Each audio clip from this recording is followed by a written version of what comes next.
All right, and welcome to another episode of the God Theory Podcast. This is episode 15. 15, right? Pretty sure it's 15. Sure, that sounds like a good number. Yes, and this time we're going to be talking about leaving the Pentecostal faith. We've got a guest with us today. It's do you go by Matlock or Matt? I just go by Matt. Matlock was something I made up because I thought it looked funny on Facebook. Okay, gotcha. Matt. To confuse old people. Like myself, yeah. Hey, welcome to the show. Tell us a little bit about yourself. Okay, I don't do a whole lot. I recently moved to a small town with my girlfriend. She is a theater teacher now, so we live like 40 miles south of St. Louis in this tiny little farming town, so there's not a lot to do. But I've always enjoyed religion, talking about religion. I'm working on a degree in religious studies. I originally went to school to be a pastor, but then I realized I didn't believe in any of that, so it made it a little uncomfortable to be a pastor. Yeah. That'd be weird, yeah. I think I could have been better at it, without any scruples or anything, but I felt bad. So I've been studying that a lot, and I do a podcast called Positive Dissent where we talk about logical fallacies and try to sort of bring it around to like all the different logical fallacies different groups use. So we try not to just pick on religious people. Like, there are atheists who use logical fallacies also. No. I know. Well, and especially since atheism is sort of this idea that's based around science and logic, it's even more egregious when they use them. Because you expect people who don't believe in them. Bad. Yeah. Oh, my God. Okay, so it sounds like you guys probably know more about this than I do, but I took all the logic classes that were available in my this is funny. This is while I was a Christian. I was like, I want to learn more about logic to understand God. But that, you know how that went. Anyway, I took those classes, and it really bugs me when people like wave this flag of reason and logic, and I'm like, have you ever been formally trained? Because logic isn't something you do naturally. I'm in the field of psychology, and I can tell you unequivocally and scientifically that we are not good at it. We're designed against it. No, totally. So, like the whole idea. Mark Twain's the guy who said common sense is a list of prejudices we've acquired by age 18. Like, there's things that you think make sense, but they're false. And so, yeah, you kind of have to go counterintuitive almost whenever you're using logic. Mm-hmm. Yeah. Now, what's your favorite logical fallacy? The ad hominem. It's just fun. Just making fun of people. Just like, oh, well, yeah, you might be right, but you look like an idiot and you have a stupid mustache, so. Debunked. Wrecked. Nailed it. Man, I love it. My favorite is the no true Scotsman fallacy. That one happens, in my experience, all the time. It's so annoying. Even like preparing for this, I was thinking about the no true Scotsman thing, because I'm like, man, I bet not all Pentecostals are as bad as what I'm going to describe, so then I felt like I was going to be lumping them all together, No true Pentecostal. But yeah, I mean, and that brings up a bigger point of like when people say like drop the term and then get a new one. Like, there's some toxic terms. Like, we're dealing with this with the word atheist, right? Like, there's a lot of people who like to go and pick fights and be the annoying like person at their Christmas dinner where they're like, there's no God, and I'm like, is that necessary? Like, of course we know that, or we think and believe that, and they think and believe differently. But only reason why I say no is because I'm very reluctant to use that word about. No, I totally understand. It's like let grandma pray for 2 seconds and then eat your stuffing and shut up. Yeah, so there's a lot of obnoxious like toxicity from atheism, and they don't see from the other side because there's obviously from Christians as well. But there's other terms like feminism. I consider myself all of those principles, but I'm reluctant to use the term because I'm like, it's got a lot of toxicity to it. We got to be careful. And no, I totally agree. Gamer, the same thing. So anyway, I've been wondering about that. Like, how do I defend myself without using a no true Scotsman fallacy by saying like, yeah, I'm not a believer, but think about like what's that guy, the Amazing Atheist, right? He's very inflammatory, and so it makes me think like, and I somewhat like the guy. I don't know, actually. He seems like kind of funny. I don't know that he's right, but sometimes I will laugh despite myself when I watch his videos. Just because he's so mean, it's just like, that's hilarious. Yeah, and he said some ridiculous stuff, but anyway, go ahead. Well, I think we're at a place right now where we are delineating terms in order to help out people who have normally been disenfranchised, but at the same time, sometimes you break down just the basic fundamentals of communication so much in your quest for equality that you just alienate people. So Noam Chomsky kind of talked about it. He said that it was sort of a problem where people who are in non-scientific disciplines are trying to use scientific terms. So rather than saying heterosexual, it's cisgendered, you know what I mean, that kind of thing. And on one hand, I'm not raised with those kind of terms, so I'm just not comfortable with them. Like atheist to me just means someone who doesn't believe in God. That's probably always going to be the term I'm going to think of. Transvestite, I know is an improper term now, but that's just what I was raised with. I'm okay with rolling with whatever people want to define themselves as, but so much rebranding, I think, kind of muddies stuff down. I think everyone wants to put themselves into these categories now, and so we're at a really weird place. And maybe in 100 years, everyone will just be like, yeah, of course, when I have kids, they're not going to have these same problems that I'm having right now because they're going to be raised with these terms. Yeah, yeah. I'm curious about that. Like, take for example, like my field, psychology. It's got a bad history, right? With the whole before the scientific revolution inside of psychology, it happened in Boulder, Colorado, in like 1956, if I remember right. Before that happened, it was just like a field of philosophy up until the 1900s, actually. And then someone made the very first lab in 1897, and then they were like, "What, a lab for psychology? What is this?" And so ever since then, we've been struggling to like be like, "Hey," and now probably like 89% of the field is scientific. Well, in academia, it's scientific, but there's still like these dregs, and I kind of wonder sometimes. Me and David had this discussion. Should I just shirk that mantle and be like, nah, I'm done with that, or try to reclaim it, Is the term psychologist so poisoned that people are going to think like Sopranos sitting on a couch talking about your dreams no matter what, or you should just be like, I'm a cognitive scientist, and just hope that they give you credence for that. Well, and that's kind of what I think the balance is. It's I think a lot of those criticisms you're leveling are what Scientology still uses today to like attack psychology. They're using stuff from like 100 years ago. But it's, I don't know, like, I kind of feel like you have to just live it, you know what I mean? Like, you have to stay, that's what that word means, and even if you use a different word, you're just using it as a filler to mean psychologist or psychiatry. You're using the same, you might be using a different word, but you have the same definition. So unless you're actually doing something radically different than those people, I think it kind of weakens your cause to change the name all the time. That's a good point. It's sort of like cuss words or anything else, or these words that have evolved over time to mean something else. Sometimes I just wonder if, like, I'm somewhat of a pragmatist, so sometimes I'm just like, is it worth the fight? What do you guys like gay? So when you were kids, wasn't gay like, I didn't even know what gay people were. I just thought gay was like a word for lame. Like, I legitimately had no introduction to gay people. I was born in 1986 in a small town, and so I just didn't know any openly gay people. And to me, like, that's kind of a tough thing to shake. Just using that as like a go-to. I don't anymore because I realize it's ignorant, but it's a tough habit to break. Yeah, it's still like when we were growing up, that was like the ultimate insult by calling someone a fag by saying, "Hey, you're a fag." That would rile another guy and be like, "I am not. Let's fight with punches." That's how I choose to fight. Exactly. I will hit you in your fag face. But no, and it's so fun to say, and maybe part of it is that it's wrong. I don't know, but I don't anymore. So I get what you're saying. Like, you kind of have to let things go. But that's kind of a pejorative. So that's sort of it. Like, I'm not going to use words that hurt at-risk groups. You know what I mean? So that's easy. But yeah, actually calling yourself something, that's tough too. Because I struggle with that a little bit because one of our friends, one of our gay friends, he calls us fag all the time. He's like, "What's up, fags?" And I'm like, "Bro, I do. I don't want to." Hey, guy. That's their N-word. That's their N-word. You can't say it. Like, if your black friend said that to you, you would not feel tempted to say it back. I don't think. Yeah, do not return fire. Yeah. Oh man. He trolls us with that word all the time. I'm always like, stop! I don't know. I can't. What do I do? I can't back for high school because we didn't know he was gay, and we threw the word gay around a lot. That's dumb. So we have it coming. Yeah, I understand, and I think at the end of the day, it way more matters what your views are than what language you use. And most people just, it's so personal. Some people don't give a shit what words you say, and some people really care. So,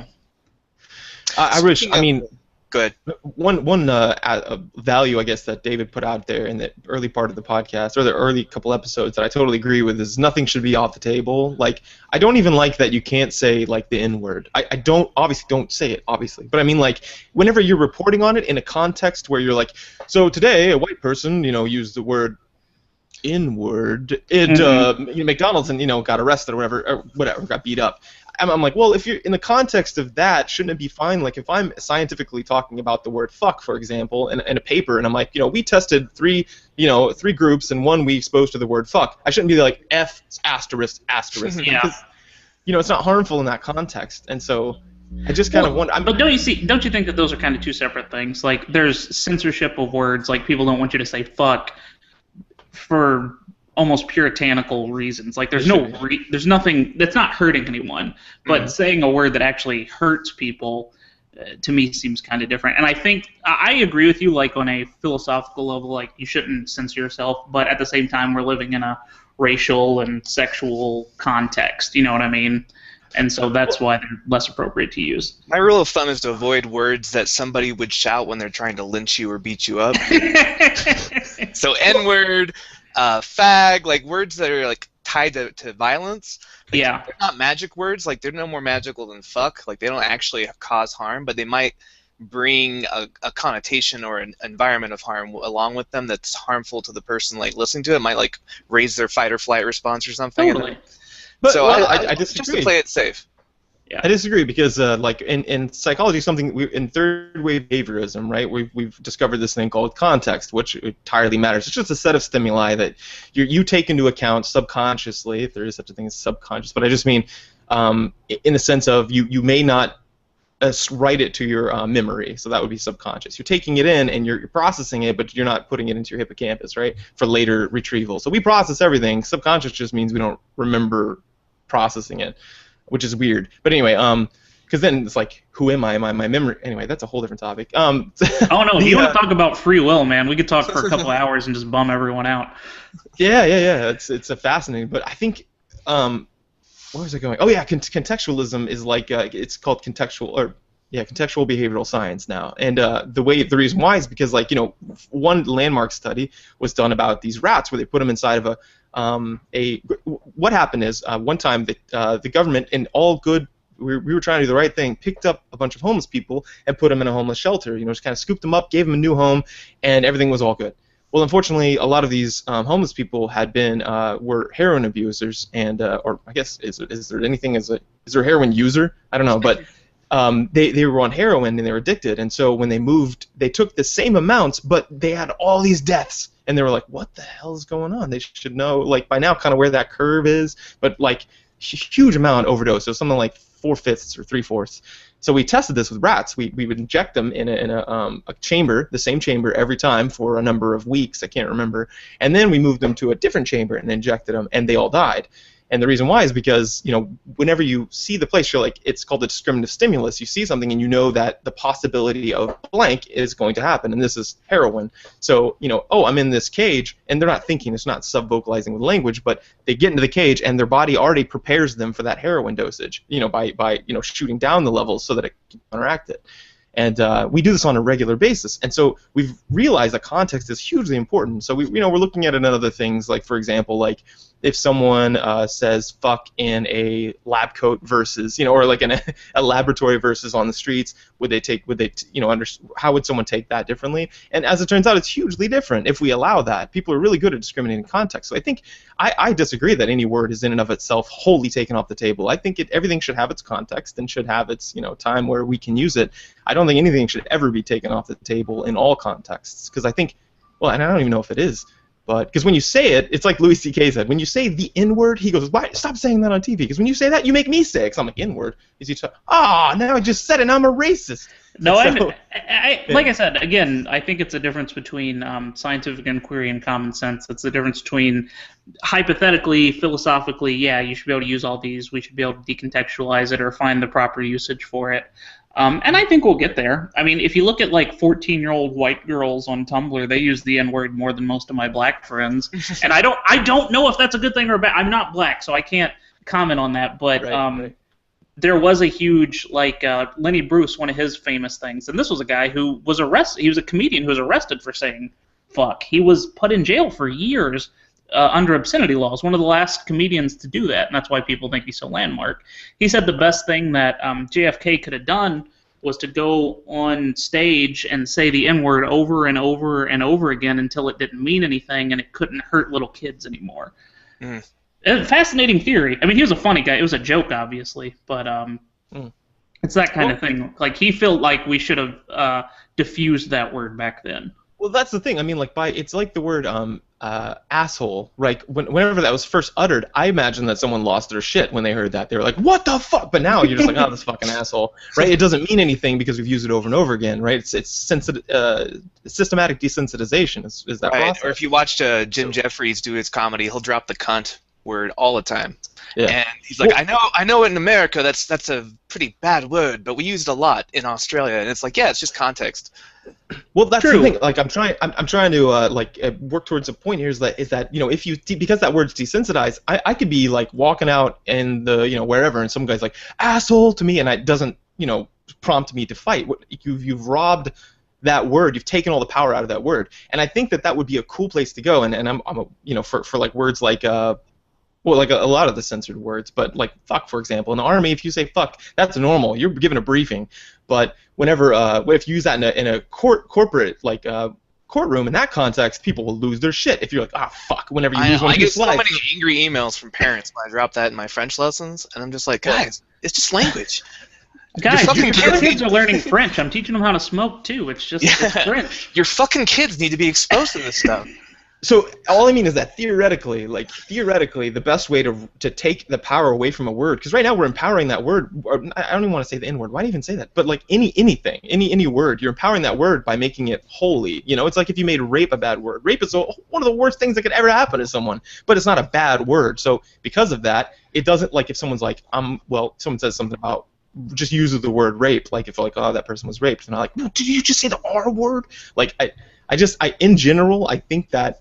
By taking it out, you've now empowered it for those racist assholes in like Georgia or here in Mississippi that want to use it. Now it's even more powerful. No, I don't like that. I'm not at all disagreeing with you. I'm just saying that with the context of how language works and how we are, I don't know if there's any way to depower that. And maybe Lenny Bruce is right. Maybe JFK should have fixed it, but someone shot him in the fucking head, so we're all screwed. We all have to deal with the N-word now. Well, and and the N-word is a special case. I'm not a black person, and not that any one black person speaks for all black people, but if they decide that word. Wait a minute, are you saying Chris Rock doesn't speak for all black people? Are you sure? Because I think he might. Better him than Bill Cosby. Oh. But wow. But at any rate, speaking of his comedy specials always made me sleepy, but I didn't realize how nefarious it was until I got there. Oh my god! I did not want to fall asleep around that guy. Exactly. Oh my! Who knew he was such an asshole? He was so beloved. I don't know. Whenever people act like that, it's because they're hiding some shit. Was it Chris Rock? Some other comedian was talking about him. And he always had this kind of like, you black comics these days need to clean up your act.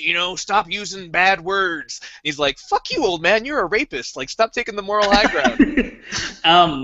One of Eddie Murphy's early things, he does a conversation that he had with a joke about a conversation he had with Bill Cosby, and he does great impressions. And then he tells the advice Richard Pryor gave him, which is like, tell him fuck you for me too. Like Bill Cosby called Eddie Murphy and started schooling him and telling him he shouldn't say bad words and stuff. And yeah, he was always like moralized, like the moral language police on other comics, and just like, you gotta get your act together. It's like, well, you're a rapist, so all that advice is kind of not that great. No, he's very much like an example of like racism inhabiting black skin, which is a rare. It's like when you see a black commentator on Fox News that's like, no, that Charleston, that was all about, that wasn't about black people. No, sir. Like, it's just terrible. I hate that kind of stuff. Yeah. But black people didn't have anti-black views. It's very Quisling. It's just like there's a lot of institutional racism that filters down and gets like put into people's minds, so that you get these. What do they call them? In multicultural, we had it was Uncle Tom, or is it Uncle Tom or something? Yeah. I can't remember. There's a term for like the slave owner or the slaves who would like really like get into zippity doo dah, zippity day kind of. Yeah. Yeah, well, and they would. they would Uncle help. Tom is based on that old book, Uncle Tom's Cabin, which is kind of sad because it's a really good book. It was written as a response to Gone with the Wind, and Gone with the Wind was a really like, man, slaves have it coming, and they're real happy to be slaves. And this abolitionist lady was like, no, that's not true. And she wrote Uncle Tom's Cabin, which is very much a showing the horrors of slavery. And Uncle Tom was this guy who, in the book, gets murdered because he won't sell out his family. But somehow, culturally, since he was such a nice guy, he came to embody sort of the black skin that sells itself out to white people against other black people, you know? Right. Ironic. Yeah, I think, but like there's these people who are, because they're in a bad situation and they're just trying to survive, right? They're like, they start to. It's kind of like if I was under Roman oppression and I was enslaved, I guess, and then I might be like, dude, life sucks, but if I'm a little like mean to the people who are like me, then I might get extra bread or something. Like, Yeah. I get it. But and why it's seductive. But then I also wonder sometimes, like, but isn't that kind of the true Scotsman fallacy? What if somebody says, like, let's take a gray area. I don't really know, but like I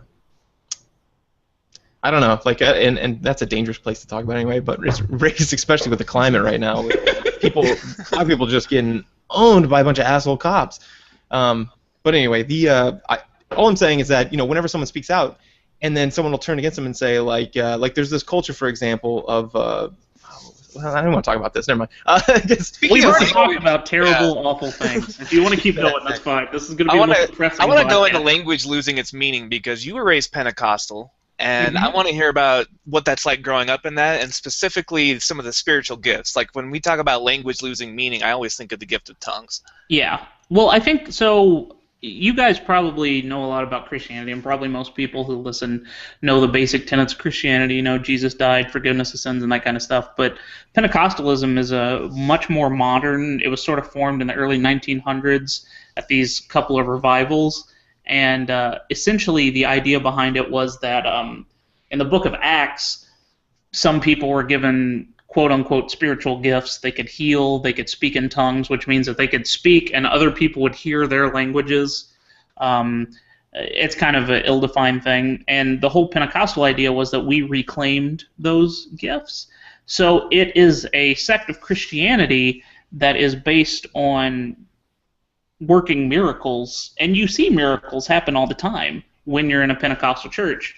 Now, as I've gotten older and studied about mentalism and hypnotism and stuff, Indian, for instance, gurus have been doing this stuff for years, making their adherents speak in tongues, get slain in the spirit, fall backwards, performing these little miracles, all the euphoria and stuff. That's something our brain can do. It's kind of like little hacks. You can plug your brain into a game genie and get all these different things to happen, But this was like Pentecostalism is kind of a meshing of these mentalist tricks with Christianity, and so it was very different than a normal Christian upbringing, I would say. But in reference to language, we would speak in tongues, which they've done studies of it. It's not the language center of your brain; it's just some part of your brain making noise, and anyone can do it. But it feels like something is happening. You can feel it inside of you coming out. And so you think that something outside of your body is controlling you. It's like when people take acid, or when people have those kind of spiritual experiences, or they meditate so much, or they go into a sensory deprivation tank. It's that level of mind fuckery, which is what's crazy about it. So were there specific things about, like, as far as language, like, what did you want to know? Oh, it's just like a brief...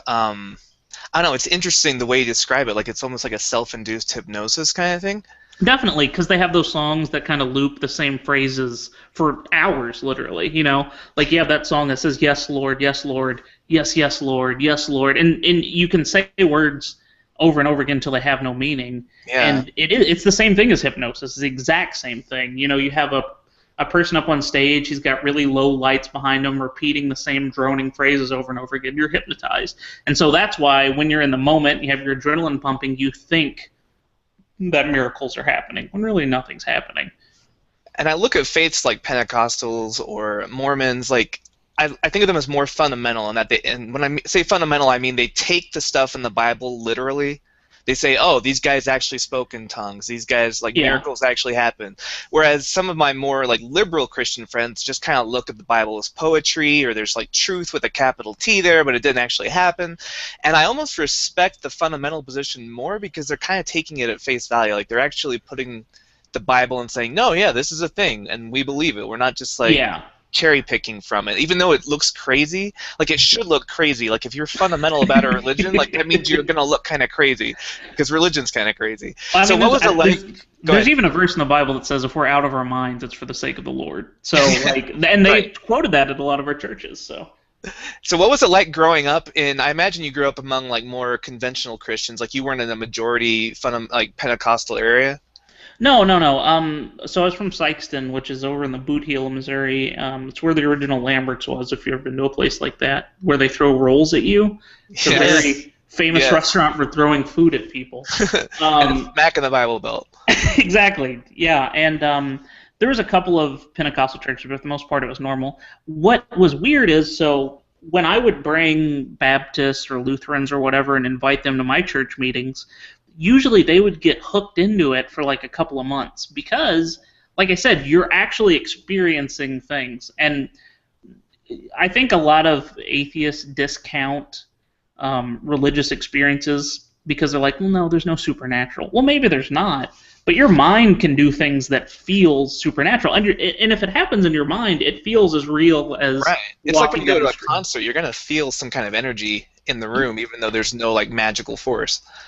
Totally, totally. It's exactly that kind of thing. But you can also, people touch you and you lose control of your body and fall down and start shaking. And it's not. I'm sure there's some people who are faking it. It wasn't because I was faking it. It's because that was my primed reaction to that stimuli. You know what I mean? Mhm. Which is super bizarre, but it actually is something. And that was when I was getting out of the faith tradition was one of the hardest things. Like.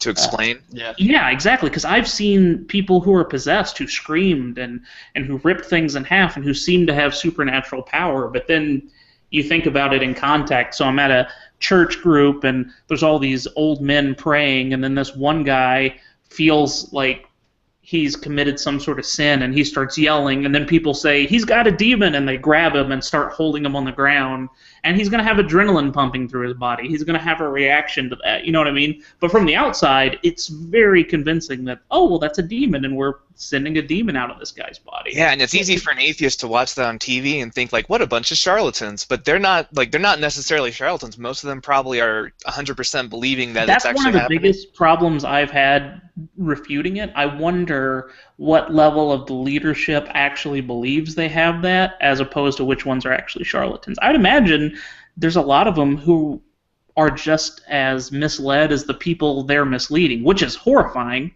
But I don't think they're all charlatans. You know what I mean? I think they actually think they have these powers. That's where I separate from Christopher Hitchens. Is that right? Sounds weird for some reason in my head. Hitchens? No, that's right. Is Christopher? Is it Christopher? Christopher Yeah, Hitchens, Christopher. For some reason in my head, that sounds weird. Anyway, I know he had an angelic voice and awesome logic, but he did have a very normal name. Yeah. Well, he had this idea that he's been asked like a few times, I guess, in debates, do you think that the religious people are faking it? Do they know that they're charlatans or not? And he always said yes, which, myself, I was like, no, I don't think so. I think that's a very small minority. I think there are shitbags like that, but typically people can do ridiculous things. I know there's this one lady who is an awful mother. And she's fully convinced that, like, I'm a great mom, I do everything I can. And it's just because, we aren't programmed to take evidence to change our beliefs, right? Our attitudes towards things, which an attitude is just sort of a prompting of a behavioral set based on some stimulus. So, like, I might believe that whenever I put my feet down on the bed in the morning that, the tile's going to be cold, and that's just a belief or a prompting, something I expect to happen, and so I behave in a certain way. But I think with this, I truly believe that these people, most of them, are having these quote-unquote experiences, and I think that's one of those words that could be like that, and faking, are words that like I think are we really need to like get into before we can agree, because whenever you said you weren't faking, I was like, well, you are, but then you were like, oh wait, no, man, I mean, I was, it was this behavioral set I had where, I truly had this expectation that this would happen, and so it played out, self-fulfilling prophecy kind of thing. Yeah, I think it's very much like something I've learned in studying like Buddhism and different religions is that they can have a lot of the same experiences that I had as a Pentecostal just from meditation and stuff, but they interpret them differently. So I started to realize that I was interpreting just a normal mental phenomenon through the prism of Christianity. So it was a real experience, but my interpretation of it was completely wrong. Well, yeah, like I think, it's funny that demons and spirits always take the cultural expectation, even Right. but that oddly that even happens with schizophrenia. Like whenever people have hallucinations, they're actually very impressed upon by culture, whatever culture you're in. So, that's a very real phenomenon. It's just your mind. It's just your mind. It's not something outside of your mind. And so it's only going to have I know this isn't the right term, but it's only going to have the raw resources and memories and stuff that you've put into it. You know what I mean? That's what it's going to feed off of. Yeah, I was just looking at a study where they actually charted possessions and Catholic exorcisms and stuff, and they would follow the symptoms of whatever movie most recently came out that featured a possession. Of course, so, like, they after would. The That Exorcist, makes so much sense. After The Exorcist, everybody was doing like the Exorcist stuff, and then like there was some more modern. I don't follow those based on a true story kind of horror movies that come out every couple of years, but they would track almost perfectly with the most recent movie. And then in the 60s it was all Roswell alien like abductions. It's just whatever movie came out, that's what people were like, that demon's doing exactly what Steven Spielberg said he'd do. It's weird. No, exactly. And I was actually recently listening to the Joe Rogan podcast. I love that guy. He has very interesting interviews. I don't agree with most of what he says, but it's just fascinating. Like listening to him talk to Neil Tyson and have Neil Tyson explain to him that we landed on the moon. It's just fascinating. But he talked about how he believes in kind of extraterrestrial life because of an LSD trip he had, and he was like, man, I met these beings in this LSD trip, and they knew everything about me. And it's like, dude, that's because they're part of your head. You know everything about How would they have known that? Because they're part of your like, to me, that's such an but he wasn't convinced of it, but to me, that's such an obvious solution to that. How would this being know about me? Because it's in your head, dude. Like, obviously. And I think that's where people miss it, is that a lot of times atheists will devalue or say that these events weren't real. I think with Christopher Hitchens, though, I mean, if you look at the debates that this guy had, he was talking to people who were very obviously being deceptive. I think there's a lot of people, especially who are high up and who do debates, that you can tell that they're like quote mining Darwin and that kind of stuff. So he dealt with so many disingenuous people that it was probably, I can't imagine him going to a Baptist church in Georgia and talking to the dude sitting in the back. You know what I mean? So he might not have had an understanding of what the average, you debate Al Sharpton so many times, you're just going to be like, all right, you know what? Fuck it. They're all crazy. Are you saying our learning history affects our beliefs and attitudes? I don't know if I believe that. That's crazy. That sounds really like psychology. No, it's all your soul. It's all your soul. Yeah, it's your stuff. So you mentioned on your podcast when we were on that you, like other Christians, kind of hated you as a Pentecostal, or at least hated your church. Like, did you get a lot of persecution, or a lot of like talking about how you're going to hell, or you're a no true Christian kind of guy? Well, so there's the two different types of Christianity that are really prevalent are the types that say that you're saved and you go to heaven and you kind of don't think about it, which is like Baptists and that kind of stuff. And then there's the kind that the Pentecostals are, which says that your salvation is something that you constantly have to work at. Mm-hmm. And so it's really guilt-based, because it's like if you get hit by a bus and the last thing you think before you get hit by the bus is, oh, fuck, well, then you've committed a sin in your brain, so you go to hell forever. Thought crimes. Yeah, exactly. And not all Christian denominations, in fact, I'd say most Christian denominations don't believe in those sort of things. So when you say that to someone, they get really defensive about it. But no, they didn't say that I was going to hell. They just would basically point out that I was being super judgmental. And I'd be like, no, I'm not. So we got a lot of... They were being pretty rational about it. I was kind of projecting this persecution onto myself, because Christians have a very big persecution complex for some reason. I don't know, something to do with the origins. I'm not sure. But. Yeah, we had a whole episode on persecution complexes because I was raised Mormon, which is another huge persecution complex because you have the Christian standard one, and on top of that you have the whole like mob violence like history, and you're like, everyone hates me, and then you kind of self-fulfill that prophecy because you say you're the one true church, and that's not going to win you any friends. And so, like, we would get a lot of, like, you're not really Christian. I'd be like, well, we have Jesus Christ in the name, the Church of Jesus Christ. And they're like, well, you're not really Christian. I never understood that until I left it and kind of looked at it with an outsider's perspective. I'm like, oh, yeah, well, the version of Christianity Mormons have is works-based. It's like works and faith together or whatever. And so that's not going to look like standard Christianity to most of these, like, you're saved when God says you're saved and there's nothing you can do about it kind of thing. And that's essentially what Pentecostalism is, too. It's very much like you have to work every day and that you can lose your salvation based on these activities, which, like a Calvinist would say that means you're more powerful than God. And so that's why they disagreed with it. It totally makes sense to me from the outside, but from the inside, I was just like, these guys are being assholes. I don't understand. And you said you started leaving religion when you were going through like college to become a pastor or minister? Yeah, so I went to Evangel University, which is an Assembly of God university. And before I had left, my church had gone through these teachings, which are called undercover. And the undercover theology is that you go to heaven or hell based on how well you obey the authority figures above you. Isn't that great? Yeah, wow. So you are put. They use a lot of the story of David, which if you read the story of David, there's a king named Saul, but Saul's kind of an evil guy. So God says, "I'm going to get a new king," and he anoints David. David's the guy that killed Goliath. David was a really godly guy, but David refused to kill Saul. He refused to disobey Saul, even though he was supposed to be king.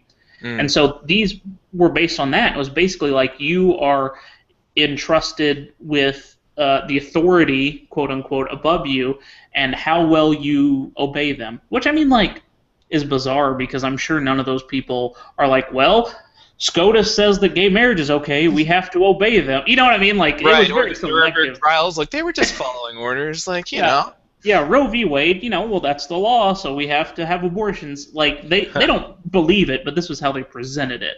And it was all about obedience. When I went to Evangel, one of my professors there, who's a really cool guy, and I bet if I met with him now, he would be like one of the coolest dudes to drink with ever, was like, he was writing this huge theology paper called The Democratization of the Holy Spirit. And it was essentially the opposite. It was about how in the Bible, after Jesus died, his apostles used voting to figure out what the church should do. And they used a group. So the church, the body politic of the church are the people who should make it, not particularly leaders. Like your pastor might be the guy who's the best at speaking, but the decisions are made by voting. And that sort of thing. Because the last time that they used like Thurim and Urim, which is like the old casting die, which was how a lot of ancient Jewish things were decided, was then when they were replacing Judas as one of the 12 disciples. They replaced him at the beginning of Acts, but after the Holy Spirit came down, every other thing where the church made a decision was all about debate and voting. And so his idea was basically that modern Christianity should be run by the people, and what the people want, it shouldn't be run by these charismatic leaders. Especially when you look at the history, because you had Paul and Peter both being these leaders that were just completely antithetical of each other. They were just like kind of split down the middle. So if you read the New Testament, it's just letters where these two are bitching each other out, and like no one points that out. But that's the history of Christianity. You know what I mean? It's like it's people trying to take over, and even like when you get into because after I went to Evangel, I went to Missouri State, and I started learning about like actual biblical criticism, criticizing it like any other piece of language, and basically you find out that there's 3 or 4 schools of thought which adapted and converted these different epistles. You know what I mean? So there's the Johannine school, which was like the way more ethereal Gnostic people, and there was the the Pauline school, which wrote Luke and Acts and all that kind of stuff, and then there was the Peter school, which the Catholics derived their faith from, and which wrote Matthew, which is way more Jewish oriented. Paul's was more towards the Gentiles, and the John stuff was way towards weird sex stuff and having lots of pretty cool. Like, I think they'd be way more popular if those guys had taken over. And then you read about the Council of whatever it was called, where they actually decided the canon. Yeah, where they were like, hey, Jesus and God are the same person. And the other people were like, well, we have all these books that say that's not true. And it's like, oh, well, you're all heretics. Throw them out. Yeah, throw them out. They threw them out. They're the same person, but also not? Yeah. And even there's verses in the Bible that are like, my father and I are not the same person. We're the same in mission, but we're not the same person. But they ignore that. That's kind of a funny thing with logic as well. These people who are, saying, throw it out, I've already arrived at my decision. But I think I remember getting into a debate with a guy while I was bartending, and this drunk guy comes up, and he's like, he's the typical, drunk guy debates are always the best. Oh, man, he's the typical, medium manager, right? So he's wearing a suit at the bar, so you know that he hasn't worn it long. Because it's just like in martial arts. When you see someone walk out in a gi or show up in a gi, you're like, that guy hasn't been doing it long. Because once you're done, you're like, oh, if that means hard work. I sweat and die in my gi, so I want to take it off as soon as I can. But, they've just gotten used to wearing it, so they want to show it off. So the same thing with this guy. He's at the bar. It's like 8 p.m., and he's, drunk, and he's starting religious debates with everyone around him. And I'm like, this fucking guy. And I want to tip, so I'm not, calling him out on things. But he had the right conclusion. He was a non-believer. But he had all the dumbest arguments, these weird conspiracies and stuff. And anyway, I ended up, I couldn't help it. I was like, fuck my tip. And so I just turned around and I just confronted him. I was like, you're right, but for the wrong reasons. Here's what's up. Yeah. But, man. And I think that's a very common thing, is that whenever something becomes a movement, you want to have people on your side, but you have to ally yourself with the people who suck a lot of times to do that. Christians are way better at that. They're way better at allying themselves with people who suck. Because really? Yeah, they're great at it. The Pentecostals and Baptists will both stop gay people from having rights together, even though they don't agree with anything else. You know what I mean? Whereas non-believers will be like, well, actually, you never said you were cisgendered, so I'm not going to help you out at all. You know what I mean? We get into these divisions, and I think that's a big problem with non-believers. I think part of that is because it's sort of like an evolution. You get the bottleneck effects, where you get these people. The problem with the atheist movement is that you get these people who are comfortable being divisive with those around you. When you're a minority in any position, you've got to be comfortable with being a little bit different, right? A lot of people may not even believe. There's a lot of who was this? Neil Carter, the guy who Godless in Dixie. He actually lives in Mississippi, but he talked about the fact that people. Where was I going? How I just had a brain fart because I was trying to remember what his blog was called. Anyway, he's popular, you got that plug in. That's what's important. Mississippi.com. I don't even know that guy, but I like his blog because I'm like, yes, that's what it's like. But he talks about how people, or in one of them, he talked about how people will, whenever you're the minority, that you get kind of, you gotta have to be just a different sort of person because that's what it was. A lot of people who are pastors, because I guess Neil was previously he was in the clergy somehow. I don't remember what it was, but he kind of references it a lot. But there's a lot of pastors who don't believe, and so you get these lazy kind of people who don't actually believe what they're doing, and the other side. So it takes a certain person, a kind of personality trait, or not personality trait. I don't believe in personality, but there's a certain comfort with uncomfort or social discomfort that you have to get to make that cross, to label yourself as a non-believer or as an atheist. So I think that character trait, or that kind of pervasive personality pattern is going to also allow you to be more divisive over dumb matters as well, right? Oh, you didn't say, oh man, I don't know. I've gotten a lot of fights. There was one about, Elliot Rodger. There was that fight there, and I'm literally an expert on that. I was like, oh, mass murder suicide. That's literally what I currently study in academia, and I'm one of the top in the field. Yeah, that wasn't because of feminism. That was actually just violent people are just violent, and they just attached the belief is incidental. The reason that they proclaim why they did it, or he didn't even, I don't know if he did, but white people do is just incorrect. It's a funny, weird thing. You're kind of like it's a powder keg kind of idea where. Oh no, I've if you had become- that same conversation with people since that Yeah. last thing because I'm just like, first of all, racism is wrong, but that's not why this dude did this thing. And they're just Yeah. like, why do you love racism so much? And I'm Yeah. like, no, I'm not saying I love racism. I'm just Right. saying Yeah, that it definitely influenced his targets, but that guy was gonna kill somebody. That was Yeah. part of his thing. Yeah, exactly. It influences who gets killed, but it's not like an ideology is dangerous, like because they're like men's rights guys will go kill people. It's like no, those guys are relatively harmless. I mean, as far as like murdering, right? The fact Yeah. that he attached to that and why his extremism was allowed there is a question, but it's not that what caused him to be an extremist. As it turns out, like 85% of that is biological. So Mhm. it's which sucks for people like me who try to intervene on that 15%. We don't get a lot of wiggle room. I But imagine it's just not. it's just that these people, every species has these weird, like this occasional weird, like murderous weirdness, and it happens at about the same rate in humanity. So whenever people are like, "What's wrong with America?" I'm like, "It's happening everywhere. We're just doing it." All biology shows that there's this weird little.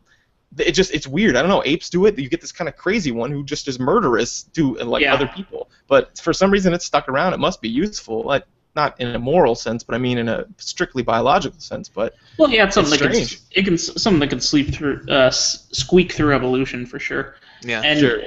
So and that actually is something that I think a lot about. I think, and I don't necessarily have the facts to back this up, so I could be wrong, but I think that some people are way more have a stronger predilection towards religious belief than others. Like it's something that makes sense to them more than it does to other people. And so I feel like a lot of argument with religious people is like you're arguing against their biology. Like Yeah. people who believe there's a God just believe it. And there are people like me who can be talked out of it. But for the most part, I don't think people can be talked out of it. I think they can be talked out of a lot of harmful beliefs, but I think that's one that's almost, and I think as we change society, it'll change. But for right now, I think it's something that's just almost ingrained into you. I think some people are wired to accept emotional evidence as more valid than maybe logical evidence or scientific evidence. And because for me, you know, I was raised religious, and I was very religious, but logic kind of resonates more with me. It's just something about how my brain's wired. Whereas I could have like a very smart cousin who's raised everything the same. We might have the same IQ, but he favors like he puts more stock into that emotional resonance than he does in logical resonance. I think that's just something to do with wiring. Well, I don't know if it's there's some kind of X factor there that I don't think we've discovered yet, but I think you're onto something. Whereas you're really trying to fight against their natural predilections. Well, actually, I would put the brakes on biological explanations for that because, well, first of all, we have a predetermination, for a lot of things in biology, and not predetermination, sorry, a like we call it diathesis stress, but it's a you kind of got a little nudge towards certain things, but learning always trumps genes, and which is extremely helpful for us. We're very adaptive, and so even in one generation, we can radically change our behaviors, which is crazy. So you're saying it's way more societal than it is biological? Yeah, I think so. Because we have identified something called, and this is not a clever name in psychology, but it's called need for cognition, quote unquote. So if you want to do some scholar Google stuff on this later, you can to fact check me. But totally true that some people tend to have this this kind of need for cognition. We have to think things through. So those people are more susceptible to cognitive dissonance. So whenever you get two competing ideas, we really sit down, and I say we because I identify myself this way, and it sounds like you guys are somewhat similar. And you sit there and you're like, I got to figure this out. And some people have that characteristic, and some people don't. But my prediction, just being in this field, my prediction would be that it would be learning history, almost. A learning history drives a lot of stuff, and so I imagine that if you have, so a prediction I would make for an experiment is if you test the parents, especially foster parents, and I believe that the foster environment, the foster whatever that environment was, will predict the person's outcome on emotional acceptance, emotional arguments than any biological factor, because I think we use, first of all, I think the only biological thing may be IQ, and you referenced that, but I think that might push you towards thinking more about it. But and that people who don't have those same skills or abilities may not be able to. I worked for a facility where there was intellectually disabled people, and they whenever we did therapeutic like interventions on things like anger or whatever, a lot of the cognitive stuff was almost useless because they can say it, they can understand, but they can't apply those skills to the next situation. So Yeah. what would you do to explain the people who do have a high IQ, who have training in logic? Like, let's say you've gone through a bunch of law classes, a bunch of logic classes, a bunch of philosophy. You have a high IQ, because we all know someone like that, right? Who's religious, but is also extremely intelligent and well-educated. They might have a PhD or something. Well, yeah, like the dude who's the head of the Human Genome Project. Right. I'm sure that guy's smarter than me. Right. But So he's a believer. is that like does he just have such a different learning history, or? I believe that it's contextual or segmented. Like we are pretty good about turning on and off processes in different contexts. Like I believe that his brain, like if we did an fMRI, would look very different, the processes he's using in a church than in the laboratory. I believe he has the skill set. He's just not willing to apply them, or he feels that they aren't appropriate. Right. So what's the difference? Like what makes someone willing to compartmentalize that way?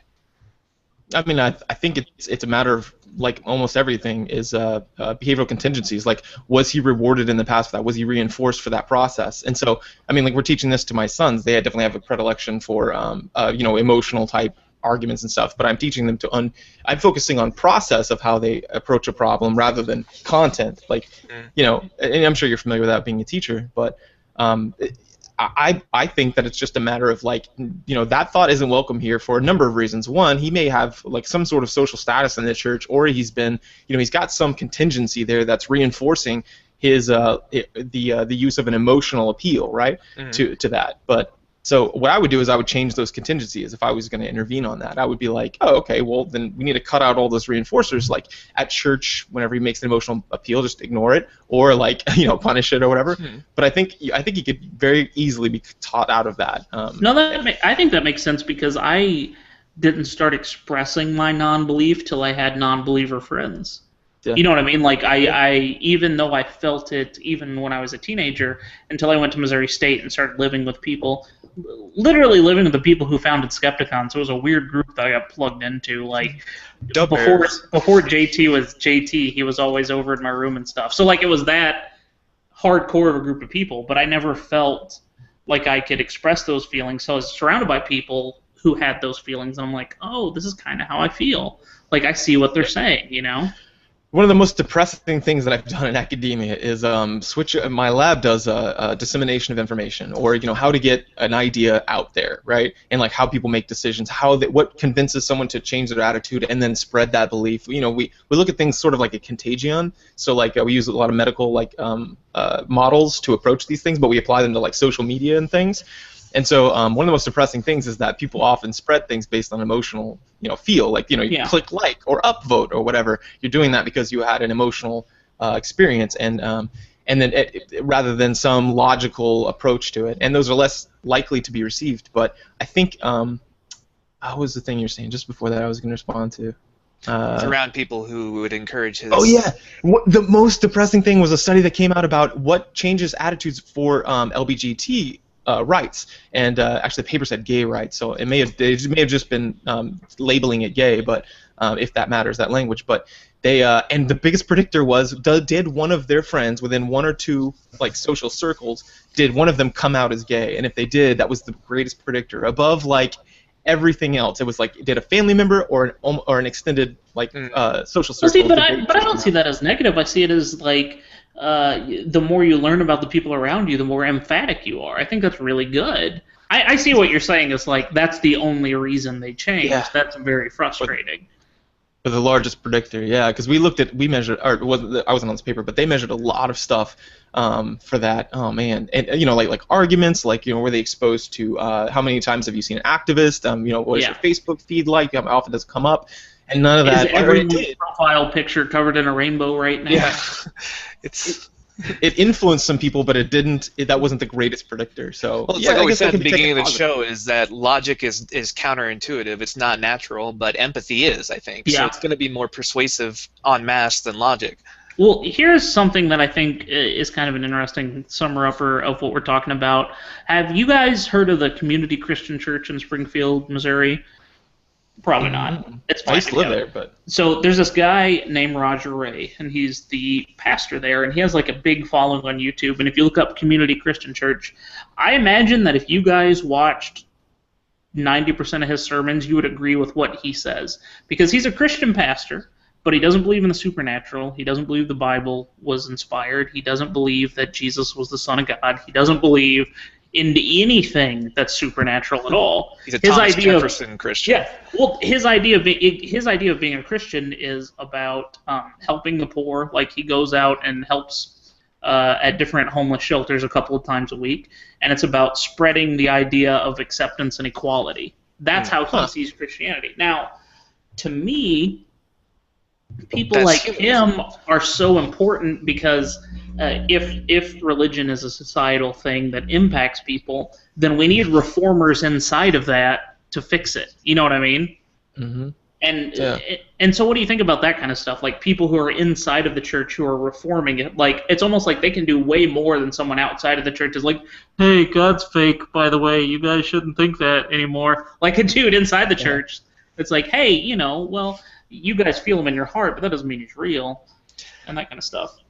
Yeah, to me that's just humanism, and I'm going to be kind of the asshole here because I kind of side with Bill Maher on that, where religious moderates, like, they don't cause as much harm as like the Westboro Baptists, but what they do cause is an environment where you lend credibility to the religious fundamentalists by saying, yeah, Christ, God, whatever. Like, I don't know, if he said that, like, yeah, I believe in fairies. I don't think they're real, but if you believe in fairies, that's cool. Like, you're still making an environment where it's okay to believe in fairies.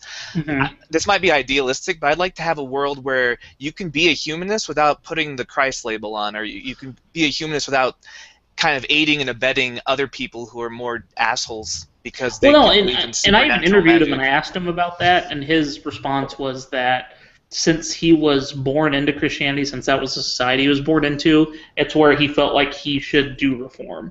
Mm-hmm. So I understand where he's coming from. See, part of me wants to see that, like, if everybody was his version of Christian, like, if he was successful in his mission, like, we would kind of, like, I'd be pretty peaceful with religion. I'd be like, that's fine, nothing bad's happening. But the other part of me wants to see Christianity reduced to this, like, minority opinion of crazies. Like, I want to see them get so crazy they self-destruct and no one pays attention to them anymore. And he's kind of slowing down that process. Well, no, and I honestly think that's where I have a disagreement, because I totally get where you're coming from, and I think that most of the people who are within the movement have that same view, and it might just be because my field of study is religion that I'm just more like, I don't know that we're going to buck this beast. Like, I don't know that we're going to get rid of it. You don't think we'll ever become like Western or Northern Europe? No, I don't. Not here. And at the same time, they have some kind of... Places have religious views, even if they're the minority. And it seems like in places like that, more extreme views can take over. I'm not saying that they should or that it's right, but in America, I don't know. I think it kind of represents this guy. Kind of represents. It's almost like an evolved virus. Like it's like, oh, come on. Like, am I okay with the virus, like, being a little less harmful to people? Yeah.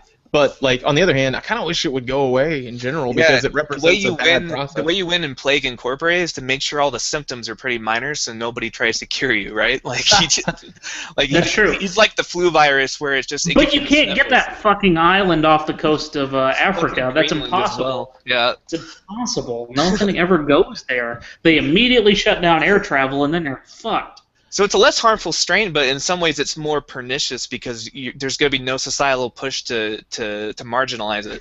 Well, okay, when you say it's more pernicious, how so? If it's like, if the symptoms kind of are what we're going by, it's almost like a disorder where the symptoms are the problem. Right. So if the symptoms go away, you kind of don't have a problem. Because at the end of the day, like, and again, I'm not familiar with his view of it, but I'm thinking of more liberal Christianity, like Anglicans. I've got no problem with Anglicans, except... And here's my big problem, is that they're encouraging a magical worldview that's not conducive to logic. So I are they, like, that. persecuting gays? No, they're pro-gay marriage, whatever. But they're still saying, like, at the end of the day, it's fine to pray and expect something to happen. Like it's a non-scientific worldview, and I think that does hold us back when we're talking about research, when we're talking about genes, when we're talking about like a lot of things where we're just like we're putting science on a lower pedestal than we are faith. Like anytime you proclaim faith as a virtue, that's just saying credulity is a virtue. Like it's not. No, I understand. I totally understand what you're saying. Like, to me, it's almost like I see what you're saying, but that almost, not necessarily, but almost feels like a slippery slope argument because, like I said, the head of the Human Genome Project thinks that there was a talking snake. Like, it's not like people who believe in this kind of supernatural stuff can't also believe. Sure.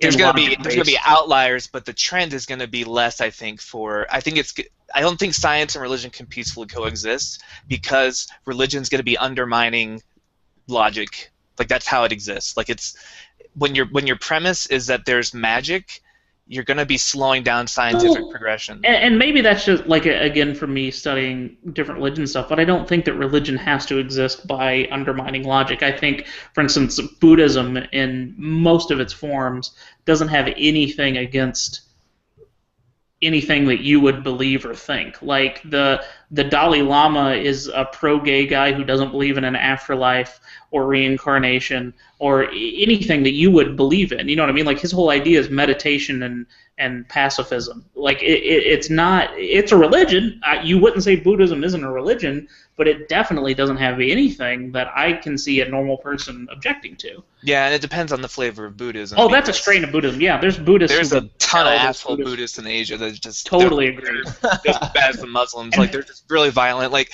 in fact, the Dalai Lama spends most of his time arguing with those other Buddhists. You know what I mean? Like, yeah, so and if you're going to take all the supernatural out of religion, fine, but let's just call it philosophy at that point.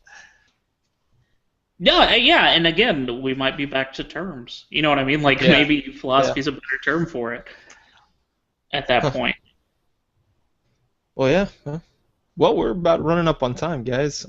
This has been a super interesting discussion. I would, man, maybe we should have you on again. Okay, let me throw this out here because one of our listeners suggested this. He'd love to hear a Pentecostal, a Mormon, a Jehovah's Witness, like a Scientologist, just like every kind of fringe faith that we can find in a room, like or at least former fringe faith, and just kind of have a crazy off, like who had the craziest upbringing. That would be cool. We should have like special. That would easily be the best drinking game I've ever heard. Yeah. So if there are any listeners out there who were raised in a really kind of fringy, crazy kind of religion and want to come talk about it and like a roundtable discussion, let us know. Email us at the godtheorypodcast@gmail.com. Yeah, the godtheorypodcast@gmail.com. You can follow us on Twitter at godtheorypod. Full name wouldn't last, but that's all right. How people find you, Matt, if they want to listen to your podcast or follow you? Yeah, just check out positivedissent.com. Dissent, not like a plane going down, but like disagreeing with people. So positivedissent.com. And what's the premise of your show? It's just examining logical fallacies. We're doing a month of parodies right now. We just did a show that was a parody of WTF. We're doing one that's a parody of Serial. So we're just doing our logical fallacies, but we're making fun of other podcasts. So it's a lot of fun. That's fun. All right. Well, cool. Well, thanks for coming on, and maybe we'll put something together in the future because I've been thinking about what place logic has in the movement in general. So I think, I think that would be an interesting discussion. For sure. My co-host is way smarter than me too, so he might be better. But I still have lots of crazy Pentecostal stories if we want to do this again. So thanks a lot for having me on, guys.